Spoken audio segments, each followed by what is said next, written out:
Hello दोस्तों, स्वागत है आपका हमारे यूट्यूब चैनल सम्राट एजुकेशन में। दोस्तों, आज की इस वीडियो में आप लोगों को बीएससी एग्रीकल्चर फिफ्थ सेमेस्टर के एक विषय disease of field and horticultural crop and their management first AG 506 का मैं आप लोगों को दो मोस्ट इंपॉर्टेंट टॉपिक बताने वाला हूं, जिसमें मैं आप लोगों को बताऊंगा गोवावा विल्ट डिजीज के बारे में और गोवावा एंथ्राकनोज डिजीज के बारे में। ठीक है, दोनों डिजीज के बारे में लोग पढ़ेंगे, बहुत ज़्यादा इंपॉर्टेंट है एग्जाम के लिए।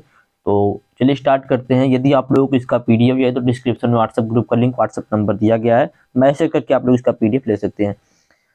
चलिए देखते हैं सबसे पहले गोवावा विल्ट डिजीज। ठीक है, गोवावा विल्ट डिजीज या इसी को बोलते हैं मलानी या उकठा रोग। ठीक है, अमरूद का मलानी या उकठा रोग भी इसको बोला जाता है। इसमें क्या होता है, अमरूद जो होता है उकट जाता है। उकट मतलब सूख जाता है, नीचे से उसकी जड़ जो है वो टूट जाती है, सूख जाती है। तो इसको पहले मैं लक्षण आप लोगों को बाद में दिखाऊंगा कैसा होता है, पहले थोड़ा सा जानकारी ले लेते हैं। ठीक है, तो यह रोग जो है सबसे पहले 1935 ईस्वी में इलाहाबाद में देखा गया था। यह जो अमरूद का उकठा रोग है, विल्ट डिजीज है, सबसे पहले 1935 ईस्वी में इलाहाबाद में देखा गया था। ठीक है, यह उत्तर प्रदेश पश्चिम बंगाल में अमरूद के रोगों में सबसे अधिक विनाशकारी रोग के रूप में माना जाता है इस रोग को। ठीक है, सबसे पहले इस रोग को 1935 ईस्वी में इलाहाबाद में अमरूद पर देखा गया था।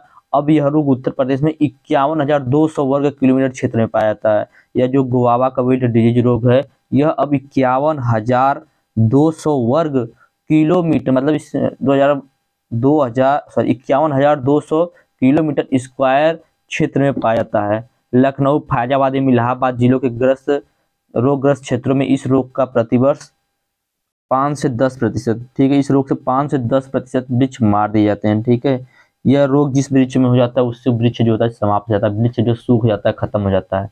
तो यह तो थोड़ी सी जानकारी मैंने बताया कि इस रोग की खोज मतलब कहाँ पर देखा गया, सबसे पहले कब देखा गया था। 1935 में सबसे पहले इसको इलाहाबाद में देखा गया था। अब यह उत्तर प्रदेश का बहुत बड़ा रोग हो गया है, मतलब सभी जगहों पर उत्तर प्रदेश में यह रोग पाया जाने लगा है। लगभग 51,200 वर्ग किलोमीटर दूरी पर, वर्ग किलोमीटर क्षेत्र तक यह रोग फैला हुआ है। इससे प्रतिवर्ष 5 से 10% तक पौधे जो है, वृक्ष जो है समाप्त हो जाते हैं या सूख जाते हैं। फिर देखते हैं इसका सिम्टम।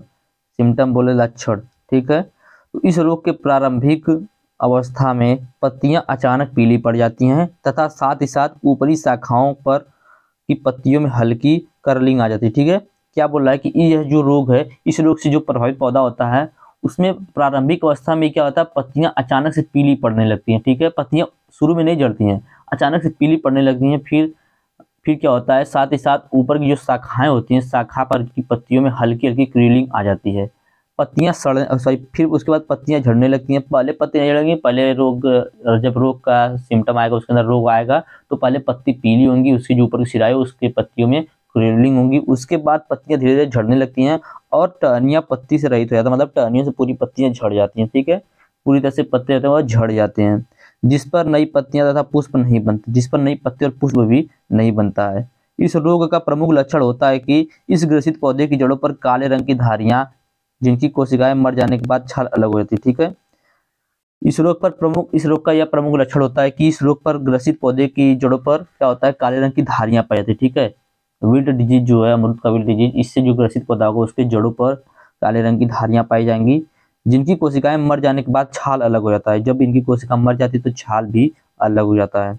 यह रोग नए और पुराने फल देने वाले पेड़ों को प्रभावित करता है, लेकिन पुराने पेड़ इसके प्रति ज्यादा अधिक संवेदनशील होते हैं। तो यह था इसका लक्षण, इसका सिम्टम। ठीक है, मैंने सिम्टम क्या बताया कि जैसे यह रोग किसी पौधे में लगेगा अमरूद के, सबसे पहले क्या होगा, उसकी पत्तियां पीली पड़नी शुरू हो जाएंगी। उसके बाद पत्तियां पीली शुरू होंगी, उसके बाद उसकी जो ऊपर की शाखाएं हैं उसकी जो पत्तियां वो उनमें हल्की क्रीलिंग आ जाएगी। उसके बाद पत्तियां झड़ने लगेंगी और इतना झड़ते झड़ते झड़ जाएंगी कि पूरा जो पेड़ है उस पर से पूरी पत्ती झड़ जाएगी, फिर उस पर दोबारा पुष्प और पत्ती नहीं लगेगा। ठीक है, तो इसका सबसे मुख्य लक्षण होता है कि इससे जो ग्रसित पौधा होता है उसकी जड़ होती है वो काले रंग की धारियां बनाती है, जिनकी कोशिकाएं मर जाने के बाद छाल भी अलग हो जाता है। थोड़ा सा मैं इस रोग को आप लोगों को दिखा देता हूँ।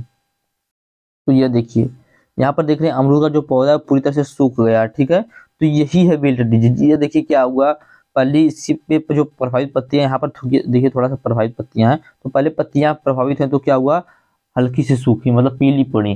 पीली पड़ने के बाद ऊपर की जो ऊपर की जो शाखाएं, इनकी जो पत्तियां, उनमें हल्की हल्की क्लीयरिंग आ गई। उसके बाद क्या हुआ कि पत्तियां धीरे धीरे पूरी झड़ गई और उसके बाद दोबारा फल और पुष्प इसके नहीं लगा। हाँ, इसमें एक बात यह होती है कि जरूरी नहीं कि इससे पूरा पौधा प्रभावित हो शुरू में, इससे पौधे का कोई एक भाग भी शुरू में प्रभावित हो सकता है, लेकिन एक भाग प्रभावित होगा तो पूरा पौधा प्रभावित हो सकता है। ठीक है, तो चलिए ये तो है इसका सिम्टम। आगे देखेंगे इसका इटियोलॉजी, मतलब किसी कारण से होता है इटियोलॉजी।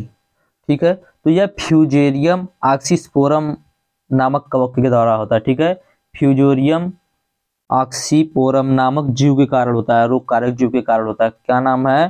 फ्यूजेरियम ऑक्सीपोरम। ठीक है, फ्यूजेरियम ऑक्सीपोरम नामक जीव से यह होता है, सूक्ष्म जीव से यह होता है। ठीक है, याद रखिएगा फ्यूजेरियम ऑक्सीपोरम।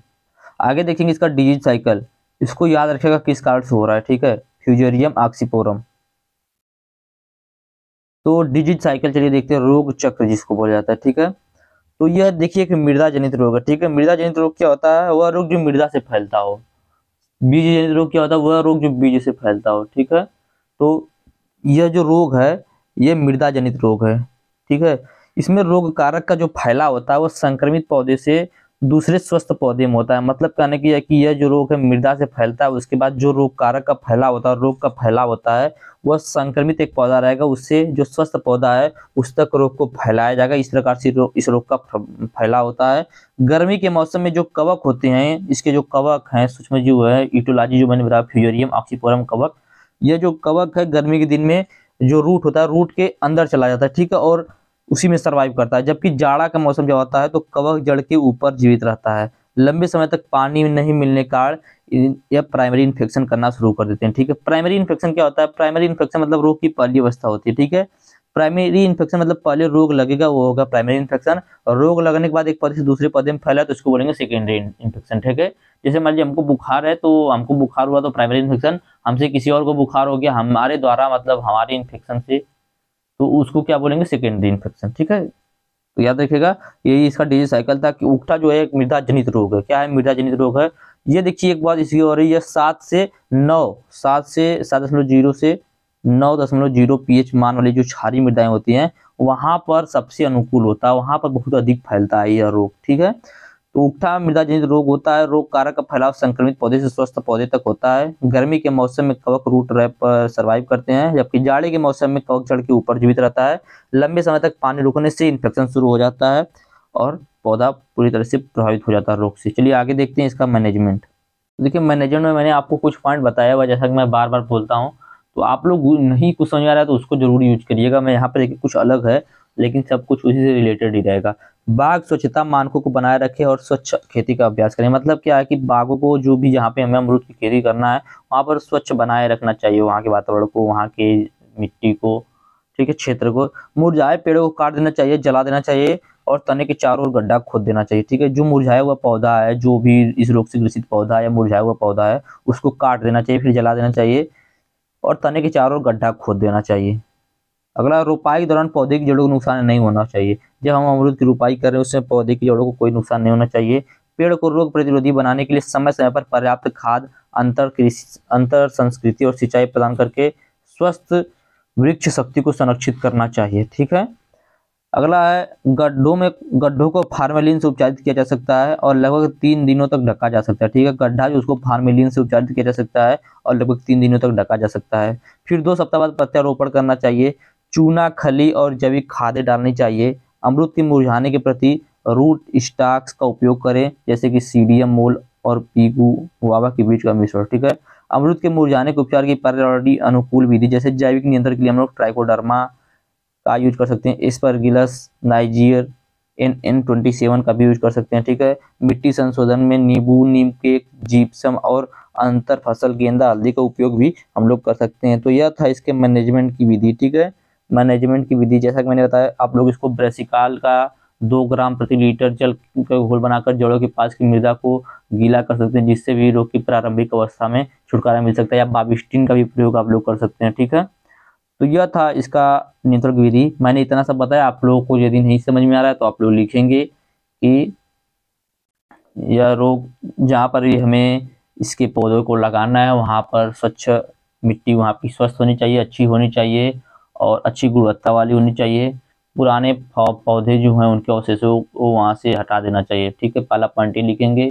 दूसरा पॉइंट आप लोग लिखेंगे कि हमें जो अमरूद का पौधा जैसे एक प्रकार का फल देने वाला पौधा, तो इसके पौधे के पास हमें हम देना चाहिए, मतलब गोबर की खाद को देना चाहिए। ठीक है, गेंदा और हल्दी के साथ इंटरक्रॉपिंग करनी चाहिए, रोग प्रतिरोधी किस्मों को उगाना चाहिए। ठीक है, रोग प्रतिरोधी किस्मों को उगाना चाहिए। रासायनिक रूप से नियंत्रण के लिए मैंने आप लोग को बता दिया है। रासायनिक रूप से नियंत्रण के लिए आप लोगों को यहाँ पे मैंने बताया कि फार्मेलिन से उपचारित कर सकते हैं रासायनिक रूप से नियंत्रित करने के लिए, या बाविस्टिन से उपचारित कर सकते हैं, या ब्रासिकाल से उपचारित कर सकते हैं। ठीक है, उम्मीद करते हैं यह पहला आपको समझ में आया होगा। चलिए देखते हैं दूसरा एंथ्रेक्नोज, जो कि मैं लेक्चर के माध्यम से आप लोगों को बताऊंगा। एंथ्रेक्नोज डिजीज पहले उसको मैं दिखा देता हूँ आप लोगों को।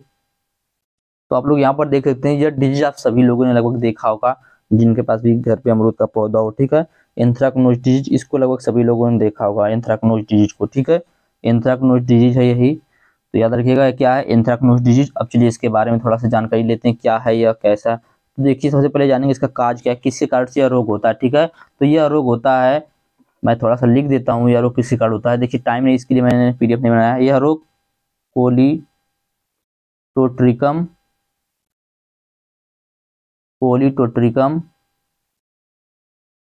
ग्लोइस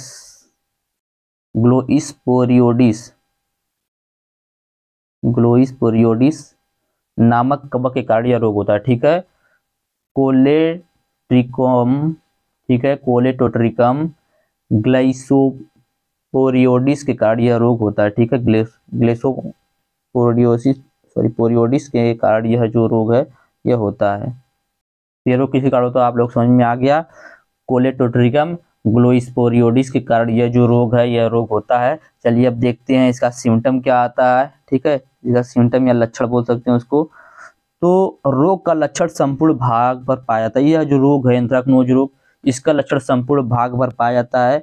वृद्धि कर रही कलिका गहरे भूरे रंग की हो जाती है। जो वृद्धि कर रही कलिका होती है वह गहरे भूरे रंग की हो जाती है, और ब्लैक नेक्रोटिक एरिया विकसित हो जाने के कारण डाईबैक रोग जैसे लक्षण दिखाई देने लगते हैं। ठीक है, ब्लैक नेक्रोटिड एरिया विकसित हो जाने का, जैसा कि मैंने आप लोगों को दिखाया था कि कैसा उसका सिम्टम आ जाता है। यहाँ पर देखिए जो ब्लैक नेक्रोटिस ऐसा ये सिम्टम दिखा रहा है, इसके कारण इसमें डाईबैक जैसी लक्षण दिखाई देने लगते हैं। ठीक है, उद्यान में रोगी पौधे में फसल, उद्यान जो था जहाँ पर खींचा होता वहां पर रोगी पौधे में फल छोटे साइटली संकीर्ण होते हैं। ठीक है, मतलब छोटे आकार के फल बनते हैं। उद्यान में रोग पौधे में फल छोटे स्लाइटली संकीर्ण बनते हैं, भूरे से काले रंग वाले धब्बे बनते हैं। रोग का संक्रमण नए विकसित होने वाले पुष्प तथा फलों पर अधिक होता है।